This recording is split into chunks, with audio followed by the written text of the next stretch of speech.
తిరుమల తిరుపతి యొక్క పవిత్రతని దెబ్బతీసే విధంగా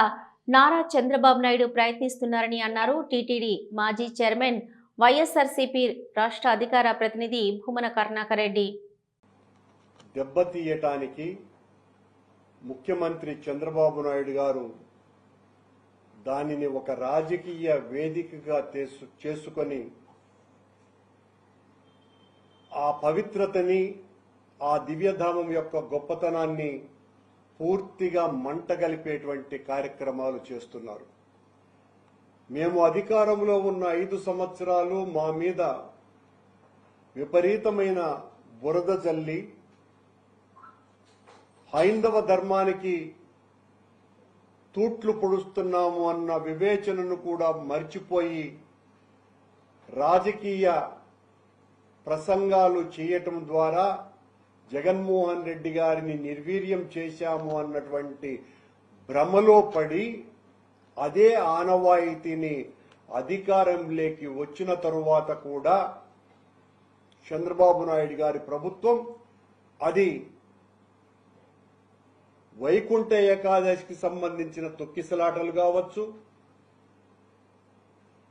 తిరుమల లడ్డూకు సంబంధించిన ఆరోపణలు కావచ్చు, పరకామణి కేసుకు సంబంధించిన విషయం కావచ్చును, కొత్తగా శ్రీవారి శాలువలకు సంబంధించిన వ్యవహారం కావచ్చును, అది ఏదైనా కూడా ఒక ప్రణాళికాబద్ధంగా ఉద్దేశ్యపూర్వకంగా మనం జగన్మోహన్ రెడ్డి గారి మీద దాడి చేస్తే హిందూ ధర్మాన్ని, తిరుమల క్షేత్రాన్ని ఒక ఆయుధంగా వాడుకొని తద్వారా రాజకీయ లబ్ధి పొందవచ్చును అనేటువంటి ఆలోచనలో ఉన్నారు. ఈరోజు చేస్తున్నటువంటి ఆరోపణలే పదే పదే చేస్తూనే సంవత్సరంన్నర కాలంగా మరో 3.5 సంవత్సరాల పాటు ఎన్నికలు వచ్చేంత వరకు కూడా జగన్మోహన్ రెడ్డి గారిని రాజకీయ దెబ్బతీయటం కోసమని దీనిని పావుగా వాడుకునేటువంటి ప్రయత్నం నిరంతరాయంగా జరుగుతూనే ఉన్నది. ఏదైనా వాళ్ల హయాంలో చేస్తున్నా వాళ్లు చేస్తున్నటువంటి తప్పులని సవరించుకోవాల్సింది పోయి, సరిదిద్దుకోవాల్సింది పోయి, ఆ సరిదిద్దుకునేటువంటి కార్యక్రమాలు చెయ్యకుండా జగన్మోహన్ రెడ్డి గారి పాలనలోనే ఇవన్నీ కూడా జరిగాయి అన్నటువంటి ఆరోపణలు చేస్తూ ఒక్కదానికి కూడా రుజువుపరిచేటువంటి అంశాలు ఏవి కూడా చెయ్యకుండా నిరంతరము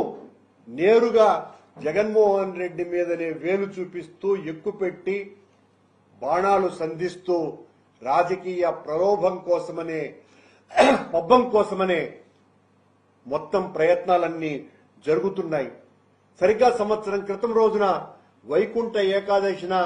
జరిగినటువంటి తొక్కిసలాటలో 6 మంది భక్తులు చనిపోయి 40 మందికి పైగా తీవ్రమైనటువంటి గాయాలైతే చంద్రబాబు నాయుడు గారు హుటాహుటిన తిరుపతికి వచ్చి